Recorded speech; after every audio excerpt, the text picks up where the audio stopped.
안녕하세요. 결혼한 지 14년 만에 이혼한 40대 여성입니다.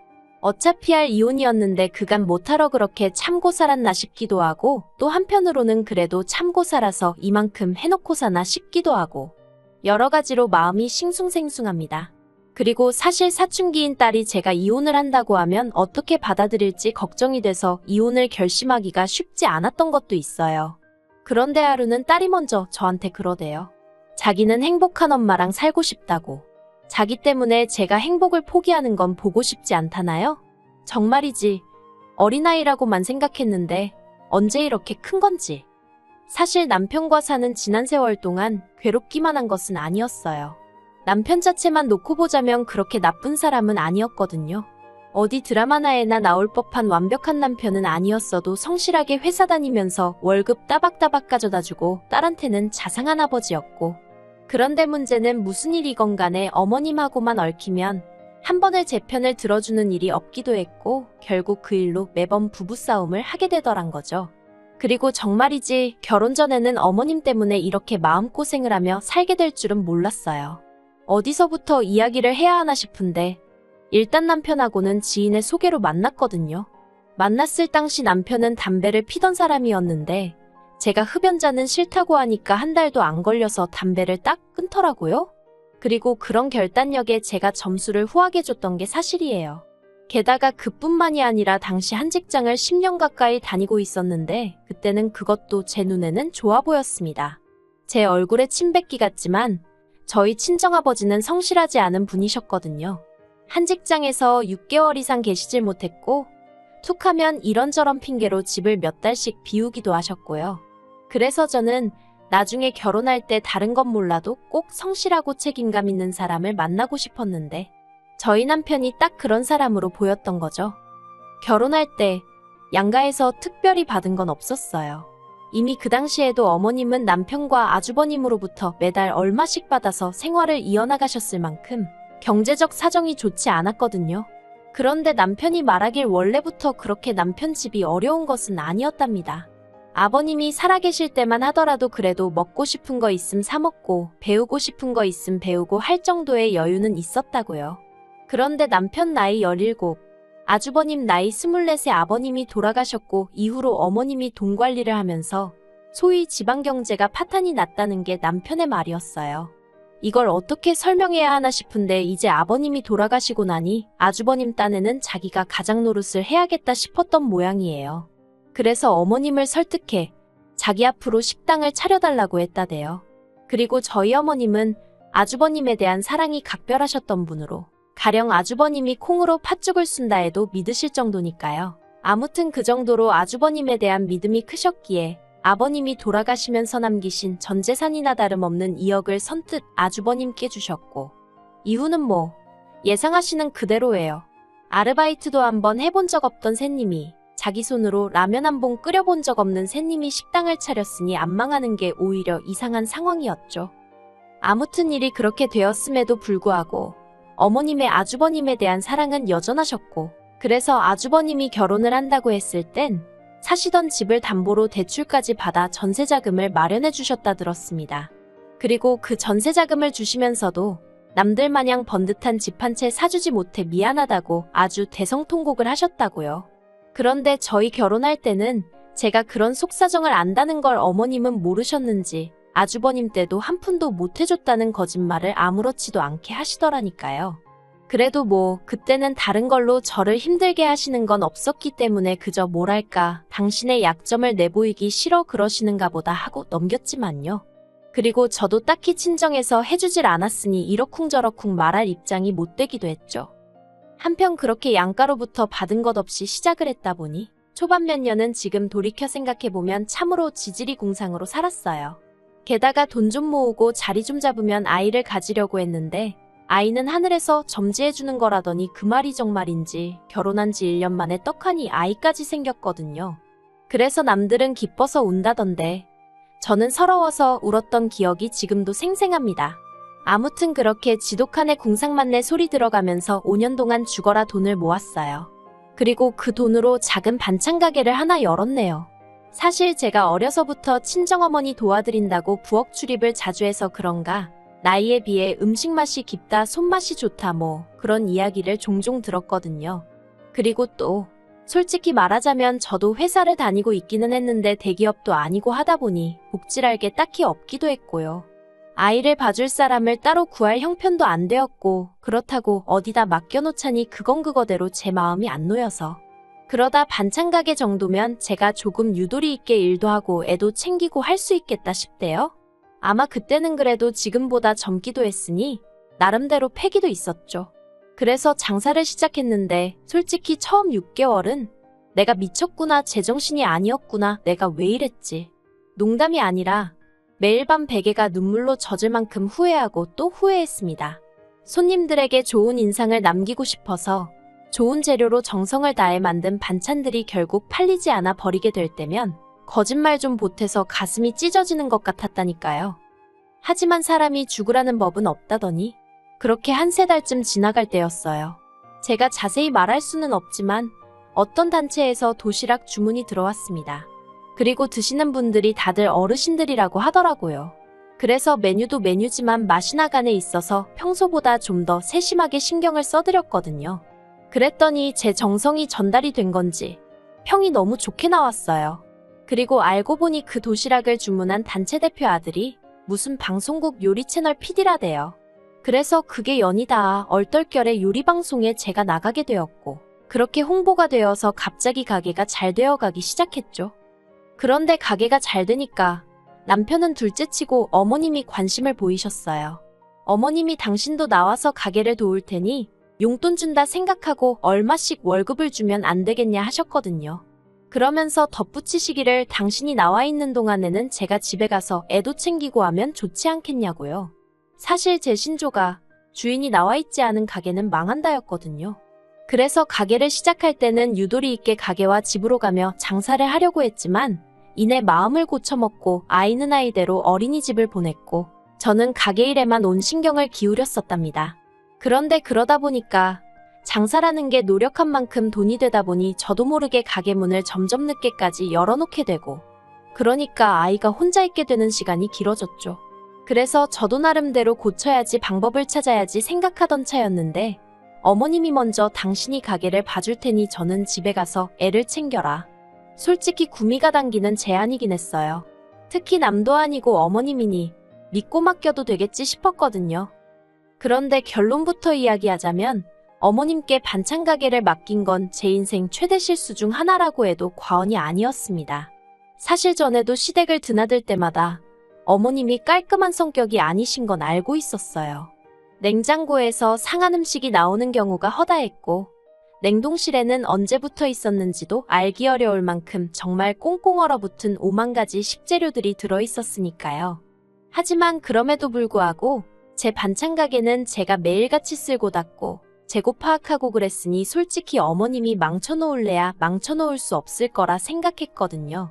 그런데 어머님의 위생 개념은 제가 예상한 그 이상이었습니다. 어머님이 가게에 나오기 시작하신 지 2주째 되던 날이었어요. 그날은 아이가 어린이집에서 소풍을 갔었기에 저도 굳이 집에 갈 이유가 없었고 그래서 어머님과 같이 가게에 있었거든요. 그런데 점심 손님들이 빠져나가고 나자 어머님이 하수구청소용 고무장갑을 끼고선 제가 재워둔 갈비 양념통을 휘휘 휘저으시는 게 아니겠어요? 그걸 본 제가 너무 놀라서 어머님더러 지금 뭐 하시는 거냐 했습니다. 그랬더니 보면 모르냐 양념을 섞어줘야 음식 맛이 나는 거다 하시대요.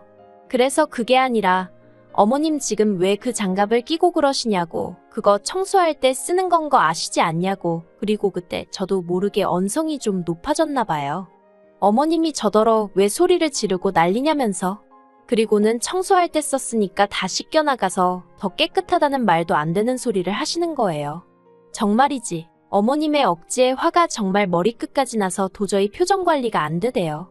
그래서 그냥 재워둔 갈비 어머님 앞에서 보란듯이 쓰레기통에 부어버렸어요. 그랬더니 그 일로 이제 난리가 났습니다.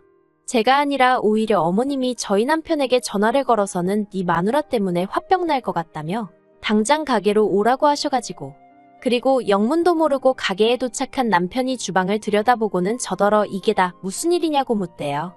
그래서 어머님이 어떻게 하셨는지 얘기하니 기껏 남편이 한다는 말이 그래도 그렇지 어머님 무한하게 이렇게 했어야 했냐면서 저더러 싸가지가 없다는 거예요. 사실 그전에도 어머님과 부딪힐 때면 남편이 저더러 늘 참아라 참아라 하긴 했었어요. 평생을 저 성격으로 살아오신 어머님을 제가 어떻게 이기냐면서 말이죠. 하지만 그날만큼은 도무지 그대로 넘어갈 수가 없겠더군요. 그래서 남편더러 여기가 그냥 우리 집도 아니고 내 가게라고 하루에 얼마나 많은 손님들이 내 음식을 먹는 줄 아냐고. 이러다 막말로 손님들 탈이라도 나면 그땐 누가 어떻게 책임을 지겠냐고. 정말 미친 듯이 소리를 질렀어요. 그랬더니 어머님 하시는 말씀이 당신이 음식에 독을 넣은 것도 아닌데 난리라고. 그리고 네가 귀하게 컸으면 얼마나 귀하게 컸다고 깔끔을 떠냐며 빈정거리시대요. 그래서 결국 제가 어머님더러 더는 제 가게에 나오지 마시라 했고 어머님은 네가 뭔데 내 아들 돈으로 차린 가게에 나더러 나와라 마라 하느냐며 또다시 언성을 높이셨습니다. 그리고 저는 남편더러 그러면 이 가게 어머님이랑 당신이랑 둘이서 해라. 난 손 떼겠다 했어요. 그랬더니 남편도 그건 또 자신이 없었겠죠 당연히. 그리고 제가 가게에서 벌어가는 수입이 남편 월급에 배가 넘었거든요. 다행이라고 해야 할지 남편이 그 정도 계산은 빠릿빠릿하게 머릿속에서 돌아갔나 보대요. 어머님더러 이 사람 말대로 하시라고 가게에는 그만 나오시라고 했으니까요. 그래서 결국 남편도 어머님하고 대판 싸우고 그 길로 저는 시댁의 발길을 완전히 끊었죠. 그리고 시댁의 발길을 끊은 지 어영 9년입니다. 처음에는 그래도 딸하고 어머님 영까지 끊어놓는 건 아닌 것 같아서 남편이 시댁에 갈 때마다 따라가게 했는데 언젠가 딸이 그러더라고요. 할머니는 자기를 별로 안 좋아한다고. 그래서 남편한테 이게 다 무슨 소리냐니까 자기 어머니 모르냐면서 형님 내는 게다가 아들이잖아. 그러니 그쪽에 좀 더 신경 쓰시더라 하는 거예요. 아니 그러면 아빠가 돼서는 그걸 가만히 보고만 있었냐니까 그렇다고 안 데려가 하는데 어찌나 짜증도 나고 답답하던지 그래서 딸도 안 보내기 시작했어요. 그런데 더 화가 나는 건 왜 저희 딸을 안 보내느냐고 어머님이 묻지도 않으셨다는 거죠. 그리고는 괘씸해서 그러신 건지 저희 딸 초등학교 입학할 때도 애 생일 때도 심지어 남편이 어머님께 대놓고 손녀가 수학경시대회에서 금상을 받았다고 얘기를 했다는데도 돈 10,000원도 안 챙겨주시대요?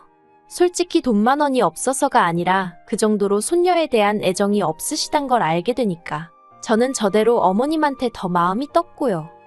그런데 올해 초 남편이 어머님이 저를 찾으신답니다. 어머님뿐만 아니라 형님도 그렇게 저를 찾으신대요.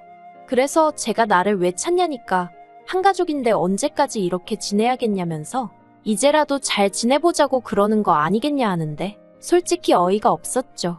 저도 처음 2, 3년은 솔직히 시댁의 발길을 끊고도 후련한 게 아니라 찝찝하고 속상하고 그랬어요. 저도 사람인데 누가 됐건 간에 다른 사람들하고 잘 지내고 싶었지 그렇게 예민하게 날 세우고 싶었겠어요?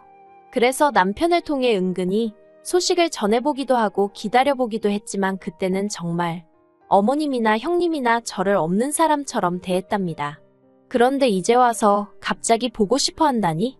그 속내가 너무 투명해서 웃음이 날 지경이 돼요. 저희 어머님, 작년에 부쩍 살이 찌시면서 거동이 어려워지셨다는 걸 남편을 통해서 들어 알고 있었으니까요. 그래서 제가 남편더러 됐다고 그러라고 난 안 보고 싶다고 했습니다. 그랬더니 남편이 자기가 어머님 보기도 낯뜨겁고 형수님도 언제까지 자기 혼자 며느리 노릇을 해야 하냐면서 불만이 많다며 그래서 형님하고 형수님 사이도 부쩍 안 좋아진 것 같다나요? 그리고는 저더러 이제 묵은 감정은 좀 훌을 날려버리면 안 되냐는데 어이가 없었죠. 그런데 제가 분명히 관심 없다, 보고 싶지 않다는 의사를 밝혔음에도 불구하고 한 달쯤 지나서 남편이 다시 어머님에 관해 이야기를 꺼냈습니다. 그리고 그 주제가 실로 가관이었어요. 어머님 사시는 집을 정리하고 어머님은 요양원에 모시기로 했는데 그 요양원을 저희 집 근처에다 잡을 거라면서 앞으로 한 달에 2번 정도는 의무적으로 제가 들여다봤으면 좋겠다는 겁니다. 황당하더라고요. 그래서 내가 왜 그래야 하냐니까 솔직히 이날이 때까지 형님네는 잘해왔으니까 우리도 우리 도리를 해야지 하는데 그래서 제가 그러면 어머님 집안돈은 어떻게 하신대냐고 물었어요. 그랬더니 아마 형님이 관리하시지 않을까 하는 거예요. 그럼 뭐 돈은 자기들이 갖고 어머님 뒤치다꺼리는 나더러 하라는 건가 싶대요. 막말로 그간 사이가 좋았어도 요양원 가시는 시어머니 뒤치다꺼리하길 좋아하는 며느리가 몇이나 된다고. 그런데 이건 뭐 저랑 어머님은 서로 목소리도 안 듣고 산 세월이 몇 년인데 이제 와서 갑자기 들여다보고 하라니 어이도 없고 짜증도 나고. 그래서 남편더러 그러면 어머님 집 한 돈 내 계좌로 보내라 했습니다. 그 돈 내가 가져도 되는 거면 어머님은 내가 한 달에 2번씩 들여다보겠다고요.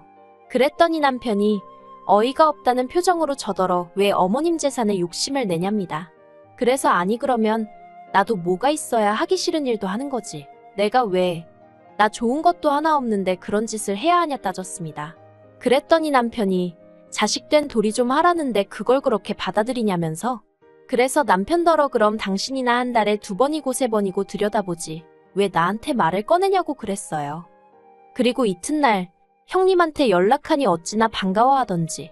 그래서 저는 요양원 얘기는 꺼내지 않고 그냥 어머님은 요새 어떠시냐며 슬쩍 형님을 떠봤습니다.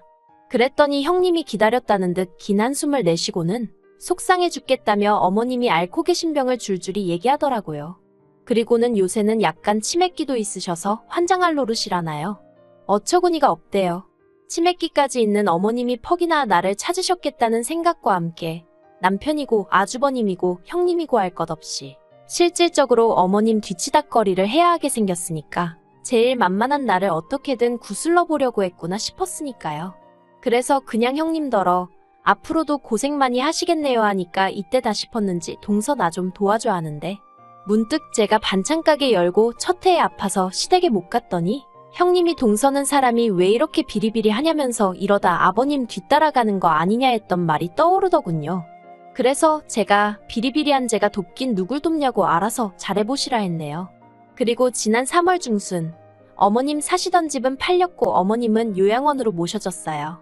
저한테 정말 무슨 기대라도 한 건지 저희 집에서 15분 거리에 모셨더라고요. 제가 형님더러 왕복 2시간도 넘는 거리를 어떻게 오가시려고 여기다 모셨냐 물으니 한다는 말이 그러니까 제가 많이 도와줘야 한답니다. 그놈의 도와주란 말 아주 지긋지긋하대요. 제가 남편더러 어머님 다른 요양원으로 모시던가 아니면 우리가 이사 갈 거라고 했어요. 참고로 남편은 회사를 나와 자기 사업한다고 돈을 까먹고 있는 상황이었고 그래서 집안 생활비는 전적으로 제 주머니에서 나오고 있었습니다. 살고 있는 아파트도 제가 반찬 가게를 하며 번 돈으로 샀다고 해도 과언이 아니었죠. 아무튼 그랬더니 남편이 어머님 모셔놓고 어딜 이사를 가냐며 자긴 못 간다고 저더러 집을 나가고 싶은 거면 혼자 나가라대요. 저만 나가면 아예 이참에 어머님을 여기로 모셔야겠다면서. 그리고 그 말에 저는 정말 우라가 치미는 심정이었습니다.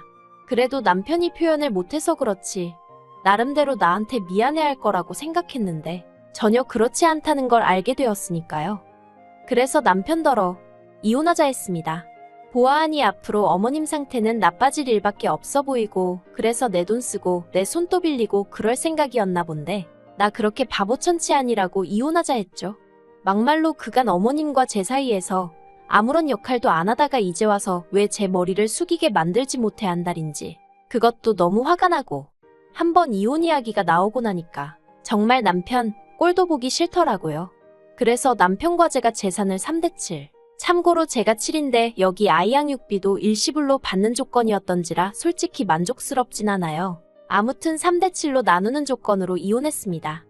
그런데 이달 초 남편이 술에 잔뜩 취해서 전화를 걸어왔어요.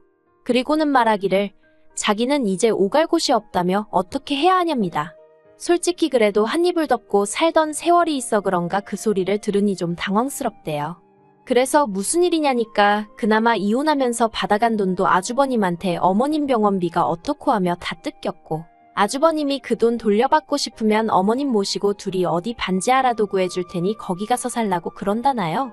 그러면서 자기가 어떻게 어머님하고 둘이 살겠냐면서 저더러 도와줘 살려줘 하는데 솔직히 미친 X인가 싶었어요. 그러니까 내 옆에 붙어 살았으면 그런 꼴은 안 당했을 거 아냐 그 소리가 정말 입 밖으로 튀어나갈 뻔했다니까요. 아무튼 뭐 달리 도와주고 싶은 마음도 없고 징징거리는 소리 듣기도 싫어서 더는 이유가 뭐가 됐건 연락하지 말라고 했어요. 꼴 좋다.